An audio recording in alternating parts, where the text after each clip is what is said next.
Hey everyone, we are here at ASAP's 2018 and I am joined by Dr. Costa. Thanks for joining us. Hey, thanks for having me. So tell me about yourself. So I'm a Nevada native. Grew up in northern Nevada in Reno. Went to undergrad in Hawaii. Beautiful. Yeah. Where at? What school? Hawaii Pacific University. Oh, beautiful. Where I studied biology. Oh, cool. And humanitarian studies. Okay. And eventually transitioned to medical school at the University of Hawaii. Beautiful. Where I graduated in 2009 and went to Boston to do some surgical training. Surgery has always been a passion of mine, and that's really where I first got exposed to plastic surgery and what that was all about. After spending a year in Boston at Beth Israel Deaconess, which is one of the Harvard hospitals, I moved down to Baltimore where I spent the next 2 years doing research. I went back to school at Johns Hopkins. Oh, wow. You've been everywhere in all good places. Yeah, kind of all over the country. Yeah. Just trying to find the best possible places to get the training I need.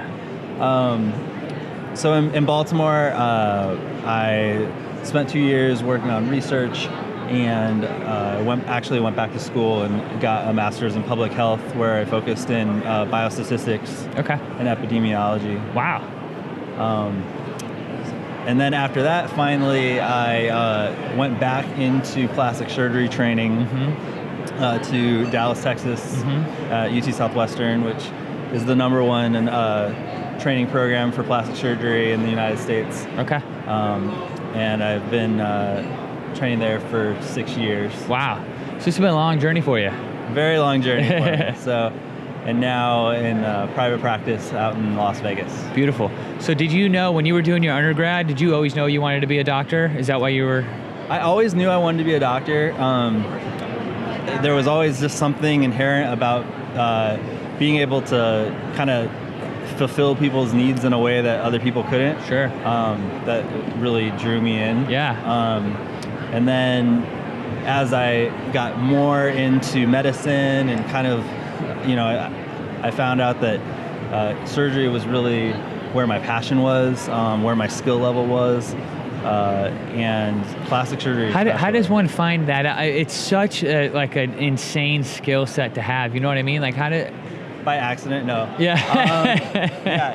So, a lot of medicine is treating chronic diseases, obviously, and it's a constant thing, and there's something so gratifying about surgery, being able to, if there's a problem, you cut it out or you fix it. Yeah, that makes sense. It's done, and then the patients are happy, and then too, I think you gravitate to where your talents are, and for whatever reason, you have a steady hand. I had a steady hand, and it was something that I excelled in. Yeah. And I just fell in love with it. Beautiful. Awesome. So tell me just a little bit about your practice and what you're specializing in, what you're trying to specialize in. Yeah. So my practice is primarily breast and body. Okay. I see a lot of breast cancer patients, and one of the only places in Las Vegas where patients can come to get breast reconstruction using their own tissue, like from their abdomen. Oh, wow. And so are we talking like mastopexy type stuff, or? We're talking like patients who have had breast cancer and mastectomies. Oh, mastectomy, where we actually take the fat and go under a microscope and use tiny suture to sew the blood vessels together to create a new breast. Oh, wow. Cool. Which is something that is not done in a lot of places around the country. Gotcha. And then, a very strong background in reconstruction has, I think, definitely been a synergistic help in being an aesthetic surgeon. And my just aesthetic eye, and so I love breast surgery, and I love facial surgery, rhinoplasty.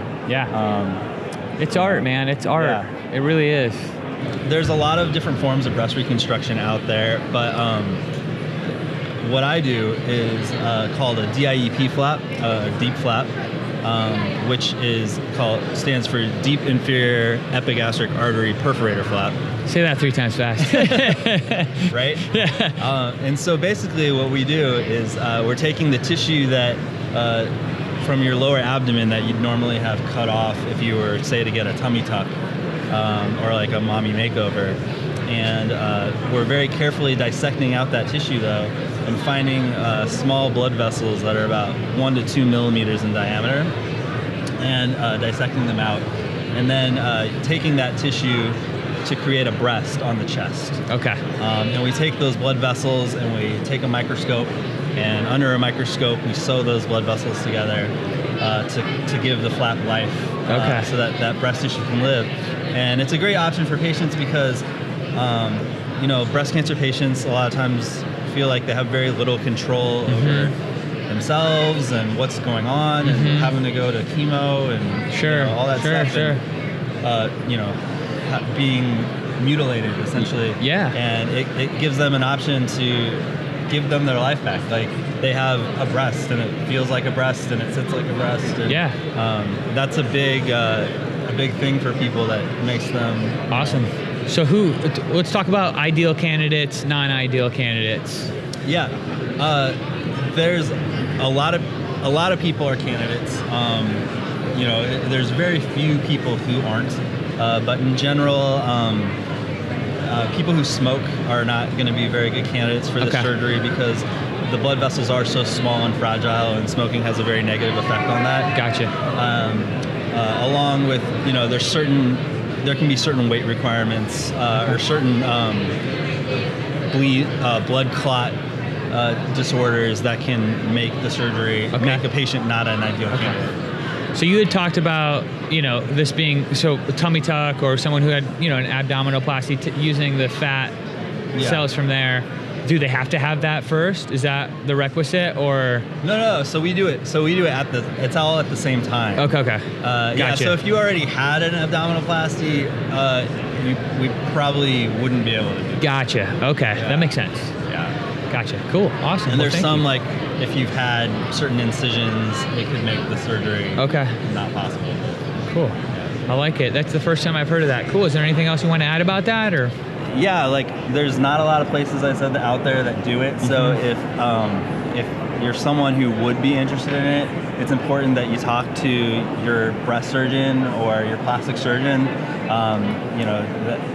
That all options are available to breast cancer patients, and even if it's not available in your area, you have the right as the patient to always go and seek out a place where you can get that done. So cool. I like it. Yeah. Thanks once again.